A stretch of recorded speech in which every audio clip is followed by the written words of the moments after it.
Bonjour à tous. Alors, je fais une petite vidéo exceptionnelle pour dresser un petit peu le bilan de la chaîne sur l'année 2018 et puis aussi pour parler de quelques projets.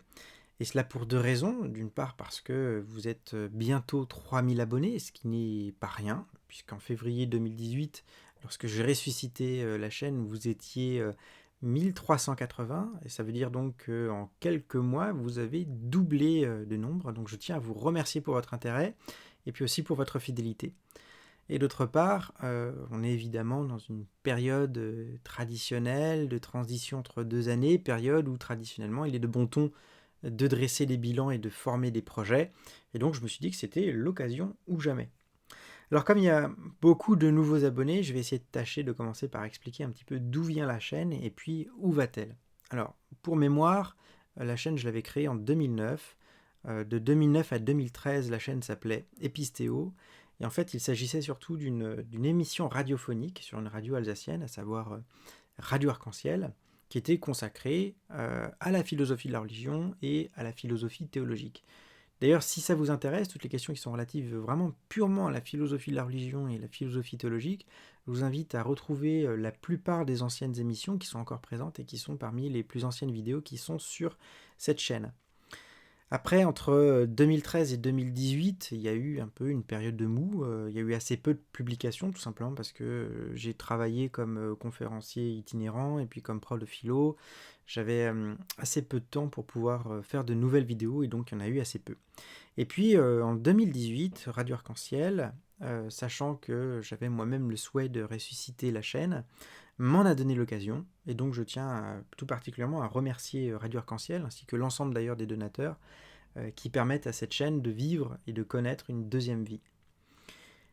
Comme le nom de la chaîne Épistéo était un peu trop associé à l'ancien format, celui de la période Épistéo, et qu'en plus de cela, il était assez difficile à retenir, j'ai pensé que c'était mieux de le changer de nom, et donc cette chaîne est devenue le dieu de la philosophie. Le dieu de la philo, pour être très précis. Alors, il ne s'agit pas de ma part d'une marque d'orgueil, hein, en réalité, je ne suis pas en train de dire que c'est moi qui suis le dieu de la philo, mais plutôt la question principale de cette chaîne, c'est Dieu, et c'est Dieu en particulier d'un point de vue philosophique. Donc la chaîne parle du Dieu des philosophes, et elle parle aussi de philosophie d'un point de vue théiste. Alors je précise tout de suite que contrairement à Pascal, j'oppose pas le dieu des philosophes et le dieu des croyants comme s'il s'agissait de deux dieux différents. Je rappelle quand même que dans l'esprit de Pascal, il y avait deux dieux. Il y avait le dieu des philosophes qui était une sorte de déiste, de dieu des déistes, et puis de l'autre côté, il y avait le dieu des croyants qui était une sorte de théiste. Mais en fait, en réalité, cette opposition tient assez peu quand on considère des auteurs comme par exemple Thomas d'Aquin ou encore Leibniz. C'est une opposition qui n'a pas beaucoup de sens. En revanche, lorsqu'on parle du Dieu des philosophes, c'est vrai qu'on peut avoir tendance à vouloir parler de Dieu d'un point de vue précis, à savoir celui de la raison plutôt que celui de la révélation. Et c'est une des raisons d'ailleurs pour lesquelles j'ai nommé cette chaîne de cette manière, parce que sur cette chaîne, j'ai envie de parler de Dieu, essentiellement du point de vue de la philosophie, du point de vue de la raison, mais j'ai pas tellement envie d'aborder les questions purement théologiques, pour lesquelles d'ailleurs je ne suis pas formé. Je laisse les questions purement théologiques de côté et je me concentre sur les questions philosophiques et rationnelles. En changeant le nom de la chaîne, j'ai aussi un peu élargi les sujets. J'ai commencé deux séries, notamment une sur la religion et la politique, avec notamment les concepts de laïcité et le concept de tolérance. J'aimerais continuer cette série en 2019, notamment parce qu'il va y avoir peut-être une réforme de la loi sur la laïcité, donc ça peut être un sujet très intéressant. Et puis la deuxième série, c'était plus sur la religion et les sciences humaines, avec notamment William James, qui est d'une certaine manière le fondateur de la psychologie de la religion. Alors il y en a eu bien sûr un petit peu avant lui, mais ils n'ont pas fait date comme lui. Donc cette série sur William James que je compte poursuivre en 2019, avec peut-être une continuité avec pourquoi pas Sigmund Freud, pourquoi pas Émile Durkheim, etc. Bref, les grands classiques des sciences humaines, comment les classiques des sciences humaines ont intégré la question de la religion. J'avais aussi commencé une série sur l'histoire des religions, que je compte reprendre dans la mesure du possible, même si c'est vrai qu'il ne s'agit pas de philosophie pure, hein, ça je l'accorde évidemment. Néanmoins, il faut quand même des données empiriques pour pouvoir penser les phénomènes religieux en les connaissant. On ne peut pas disserter sur la religion sans les connaître. Et si on ne parle qu'en connaissant une seule religion, on risque d'avoir une perspective assez limitée sur le phénomène religieux.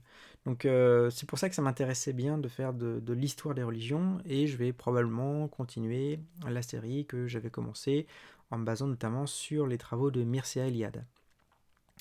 Parmi les émissions qui ont bien marché en 2018, il y a notamment eu toute la série qui était consacrée à hygiène mentale. Alors, j'avoue que j'aimerais bien avoir plus souvent l'occasion de réagir à d'autres contenus, mais le problème c'est que finalement on en trouve assez peu. J'ai beau chercher régulièrement sur Google certes, mais aussi sur YouTube, athéisme, athée, agnosticisme, déisme, enfin j'essaie de chercher des contenus sur lesquels on puisse réagir, et finalement il y en a assez peu. C'est vrai qu'il y a quelques chaînes consacrées à l'athéisme, il y en a 2-3 que j'ai remarqué, mais la plupart d'entre elles sont inactives, et c'est encore plus vrai concernant les autres chaînes qui pourraient parler de philosophie, mais dans une perspective, disons, musulmane, bouddhiste ou religieuse d'une manière générale. Il y a assez peu de chaînes de ce type-là. Et c'est bien dommage parce que moi, franchement, un dialogue interreligieux ou un dialogue entre théistes et athées, c'est quelque chose qui m'intéresse pas mal. Mais le fait est que je trouve assez peu de contenu sur YouTube. Donc si vous avez des idées, si vous connaissez des chaînes qui sont vraiment actives dans le domaine, n'hésitez pas à les mettre dans les commentaires, ça m'intéresse vraiment. D'ailleurs, j'ouvre une petite parenthèse pour dire quelque chose à propos de certaines personnes qui ont pu être choquées par le ton que j'ai pu parfois employer dans les émissions les plus polémiques. Je tiens à vous rassurer, c'est pas par méchanceté que parfois j'utilise un ton un peu tranchant, si je puis dire. C'est pas que je sois méchant, mais c'est davantage que j'ai une certaine conception de la polémique comme étant une forme de divertissement, si je puis dire. Un peu comme les débats politiques, où l'opposition peut souvent revêtir une forme quasi théâtrale. Alors, c'est une question de point de vue, bien sûr, j'ai peut-être tort, peut-être que c'est une mauvaise forme, un mauvais ton employé pour s'exprimer. Là encore, n'hésitez pas à me dire ce que vous en pensez dans les commentaires. Je laisse cette question de côté, je la referme, mais n'hésitez pas à me dire ce que vous en pensez. Ce qui a été le plus difficile pour moi cette année, c'est de tenir le rythme d'une vidéo par semaine. Alors on ne dirait pas comme ça, mais en fait c'est un sacré travail, déjà parce qu'il faut trouver des sujets, mais ensuite parce qu'il faut se documenter et construire les vidéos, les monter, etc. Alors j'essaye de réfléchir au format, pour voir si je peux essayer de l'améliorer. J'y réfléchis d'autant plus d'ailleurs que il risque d'y avoir des règles plus contraignantes sur YouTube à l'avenir, si on en croit ce qu'il se dit à propos de l'article 13 d'une fameuse directive européenne sur les droits d'auteur dont tout le monde parle depuis le début du mois de décembre. D'ailleurs, il faut savoir que la chaîne, là, actuellement, le dieu de la philosophie, est globalement quasiment totalement démonétisée parce que YouTube considère que la philosophie de la religion, apparemment, c'est un sujet trop sensible pour les annonceurs. Donc il faut que je réfléchisse à un certain nombre de choses, dont notamment le format, pour voir si je pourrais essayer de faire quelque chose qui soit plus rapide à monter ou plus ludique, je sais pas, mais essayer de trouver d'autres formats possibles. Et puis au niveau des formats, donc j'ai essayé un certain nombre de choses. J'ai pas trouvé de format qui soit réellement plus convaincant que le format classique que j'ai habituellement, où je suis face à la caméra un tiers à peu près et où j'expose une question.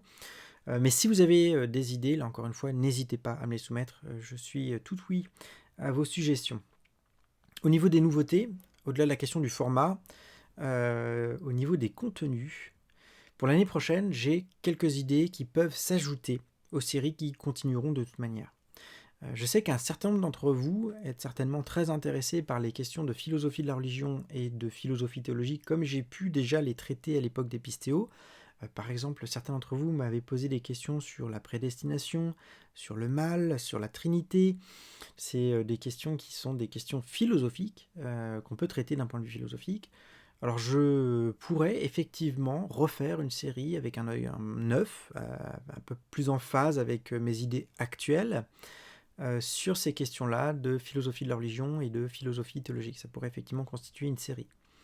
De mon côté, je pense qu'il pourrait être également intéressant de proposer une série sur les bases de la philosophie, de façon assez synthétique mais complète, dans une perspective notamment théiste. Alors c'est vrai qu'il existe pas mal de chaînes, de contenus philosophiques sur YouTube, mais souvent il manque le côté un peu systématique des bons vieux traités de philosophie thomistes comme on en avait au début du XXe siècle jusque vers 1960, ces fameux grands traités de philosophie comme le Jolivet par exemple, ou encore comme on peut trouver ces choses-là dans la philosophie analytique contemporaine.